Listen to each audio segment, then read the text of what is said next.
Everything changed. Literally in a matter of seconds, everything changed. I want you to imagine standing on the field for a moment. Just put yourself right there. The cold, Lake Erie wind is swirling through the stadium. You're looking around at a team that has been built with this painstaking surgical precision. I mean, we're talking about a front office that is obsessed over every single detail, every single draft pick, every blockbuster trade. Every defensive scheme has been meticulously engineered for one single ultimate goal. The pieces are all right there in front of you. The armor is polished. On paper, this is an absolute masterpiece of team building. We are looking at a championship roster fully assembled, revving its engine, and completely ready to just absolutely dominate the league. But, there's a but coming, right? But who is actually going to lead them into battle? That is the dark, completely franchise-altering mystery looming over Cleveland right now. It is a question that can and will make or break legacies. It's a question that costs literally hundreds of millions of dollars. And it's a question that, right at this very moment, as we're speaking, is tearing the organization's perfect, meticulous plans right down the middle. It's like building the most beautiful house in the world on a fault line. Welcome to NFL Nexus. I'm your host, and today we're taking a really deep, cinematic dive into the high-stakes, highly volatile drama of the Cleveland Browns' 2026 offseason. Because listen, this isn't just a story about a football team. It's a documentary playing out in real time about money, power, physical survival, and a ticking clock that absolutely threatens to blow up everything this front office has built. Before we peel back the layers of this incredible story and get into the real nitty-gritty, do me a huge favor. Please subscribe to the NFL Nexus channel, hit that like button on this explainer, and comment down below with your thoughts as we navigate this total chaos. And hey, if you want to support our deep dives, consider becoming a channel member. Okay, let's dive right into this timeline, because it is wild. Section 1. The calm before the storm. To truly understand the magnitude of the coming crisis, we first have to understand the baseline. We have to look at what's actually at stake here. General Manager Andrew Berry has operated like a master architect over the last few years. Just look at the foundational pieces secured from the previous year alone. We're talking about Mason Graham, last year's number 5 overall pick. He didn't just play as a rookie, he fundamentally profiled as a generational, immovable anchor for that defensive line. The guy was out there eating double teams and collapsing pockets with this terrifying ease, and doing it against bruising, physical AFC North offensive lines. That is not normal. Then you have Carson Schwessinger, a second-round linebacker who didn't just emerge on the scene, he absolutely exploded. He cemented himself as the Defensive Rookie of the Year with a sideline-to-sideline violence that genuinely terrified opposing offensive coordinators. And then you add in day 2 picks like Quinshon Judkins and Harold Fannin. These guys have aggressively carved out highly specific punishing roles in the offense. This isn't just a good draft class.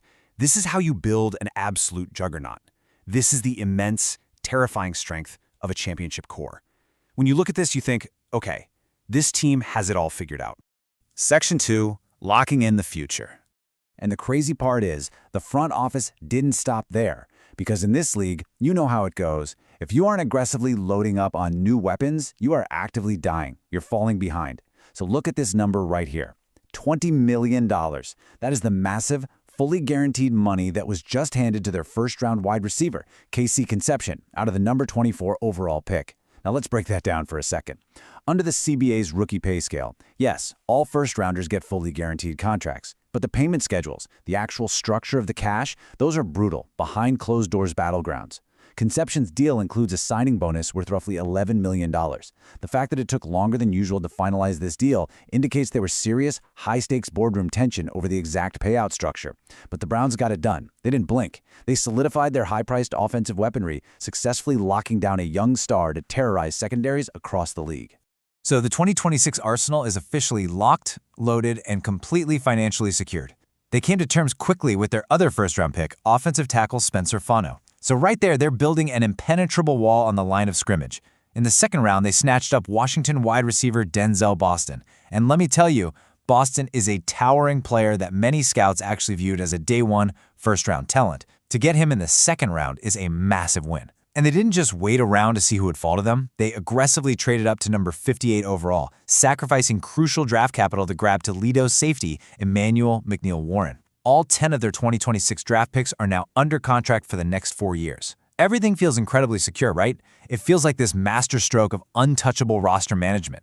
It creates this beautiful, intoxicating sense of false security right before the looming crisis actually hits. Section 3. The quarterback collision course. Because beneath this perfect, impenetrable armor, the heart of the team is in total, unprecedented chaos. Head coach Todd Monken stood before the media, and instead of giving the expected, heavily PR scripted answer regarding his starting quarterback, he dropped an absolute grenade. He looked right at the cameras and said, "They've both played well enough to earn the right to compete to start." Let that sink in for a second. Pause and really think about the gravity of those words. It was widely assumed, practically written in stone by everyone covering the team, that veteran Deshaun Watson would be named the Week 1 starter right after mandatory minicamp in mid-June.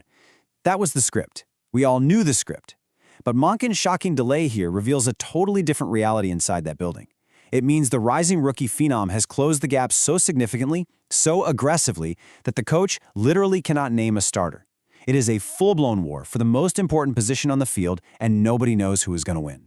Now I want you to contrast that earlier $20 million rookie contract with this crushing, suffocating number.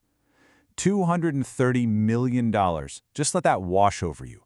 This is the fully guaranteed 5-year anchor of a contract physically attached to Deshaun Watson.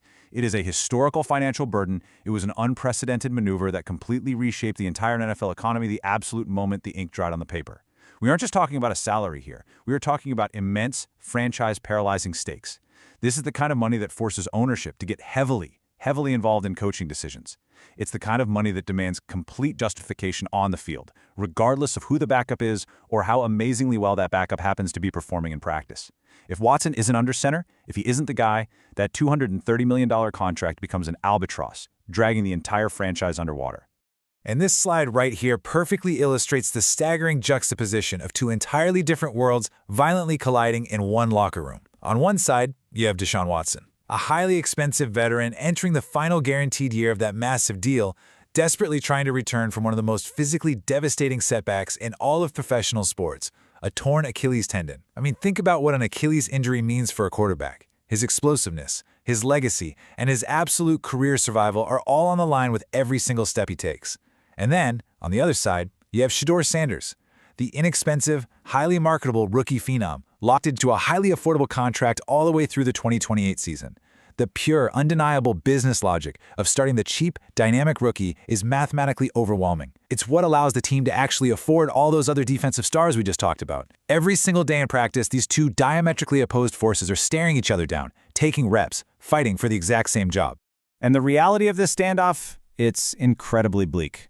As insiders like ESPN's Tony Grossi have pointed out, there is, quote, no reasonable pathway to coexistence after this season. This is the harsh, unspoken truth that every single person in that building secretly knows, even if they won't say it on camera. This quarterback room is a ticking time bomb. You literally cannot have a $230 million veteran constantly looking over his shoulder at a rookie sensation who the entire fan base is violently clamoring for. It fractures the locker room, it splits the offensive line's loyalties, it forces wide receivers to silently choose sides on every single rep in practice. It simply cannot survive beyond this year. Someone has to win this battle, and someone has to be permanently exiled. There is no middle ground. Section 4. A brutal reality check.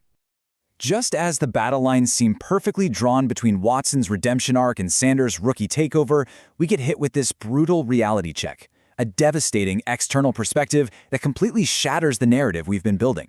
ESPN analyst Tim Hasselbeck went on national television and dropped this absolutely chilling assessment. He said, "I think it's unlikely that the quarterback of the future is on Cleveland's roster this season." Man, imagine hearing that if you are Andrew Berry or Todd Monken. After all the obsessive drafting, after all the blockbuster trades, after literally hundreds of millions of guaranteed dollars flying out the door, what if the answer isn't Watson's Achilles healing? What if the answer isn't Sanders taking the rookie leap? What if they are both the wrong answer? It changes the entire trajectory of the team's outlook. It shifts the story from a guaranteed championship run to a catastrophic, humiliating failure. Because of this intense, suffocating uncertainty, the upcoming summer schedule is no longer just a routine preseason. You know how preseason usually goes. Starters rest, rookies learn the ropes, fans kind of tune out. Not in Cleveland, not this year. This is transformed into a high-stakes, multi-million-dollar audition for ultimate survival. Mid-June minicamp was supposed to be the finish line where the starter was definitively crowned. Instead, it was just the starting gun of a grueling marathon. Now, every single eye will be glued to August 15th when they play the Chicago Bears. If Shedeur Sanders comes out and throws a touchdown, that stadium is going to physically shake. If Deshaun Watson comes out and throws a pick, the boos are going to be deafening. Every single throw, every audible at the line of scrimmage will be aggressively overanalyzed on August 22nd against the Buffalo Bills. This timeline isn't just about knocking off the rust. It is a desperate high-pressure evaluation leading up to a massive Week 1 decision in September. Every snap could literally be the difference between leading a championship roster or being erased from the franchise entirely. Section 5. The 2027 Horizon. This intense, localized battle forces us to look up and escalate the tension to a macro level. Coach Monken isn't just evaluating 2 guys, he is frantically managing a 3-headed monster. Let's recap. You have Deshaun Watson, desperately trying to prove his body hasn't completely betrayed him. You have Shedeur Sanders, trying to prove the NFL lights aren't too bright while dealing with the immense, suffocating pressure of his last name in his rookie year. And then, you even have Dillon Gabriel sitting there in the shadows as the ultimate dark horse. He's quietly taking reps, obsessively studying the playbook, and just waiting for an opportunity if the other 2 implode. They are all fighting tooth and nail for the immediate future of this franchise. But if Tim Hasselbeck is right, is immediate enough? Because when you strip away the media hype and you look past the optimistic press conferences, this brilliantly constructed machine might just have a fatal, insurmountable flaw. As we talked about at the very beginning of this explainer, the defense is absolutely elite. They are championship caliber in every sense of the word. Every other piece of the puzzle is locked into place. The receivers are highly paid and primed for a breakout year. The drafting has been spectacular across the board. But a Ferrari without an engine is just an incredibly expensive piece of metal sitting uselessly in a garage. The engine is missing. The immense, crushing pressure resting on the shoulders of the Cleveland organization right now is inescapable. They have to fix the most important position in all of professional sports right this very second using the deeply flawed, highly dramatic options they currently have in the building, or they face a total, catastrophic, multi-year reset at the quarterback position. And if they have to do that, their elite defense ages completely out of their prime while they wait. And that leaves us staring into the void with this haunting question. Will Cleveland be forced to swallow their pride, look past all the hundreds of millions they've spent, and turn to the 2027 NFL Draft to finally find their true savior? This cinematic story is far, far from over. The clock is ticking so loudly in Cleveland, and every second brings them closer to a collision that will shake the very foundations of the NFL. Thank you so much for joining me on this deep dive. Don't forget, you are watching NFL Nexus. Please hit that subscribe button, like this explainer, and leave a comment down below with who you truly believe should start Week 1. Seriously, I want to know what you guys think. And if you love this level of microscopic detail on the league's biggest stories, support us by becoming a channel member. Until next time, keep your eyes on the gridiron.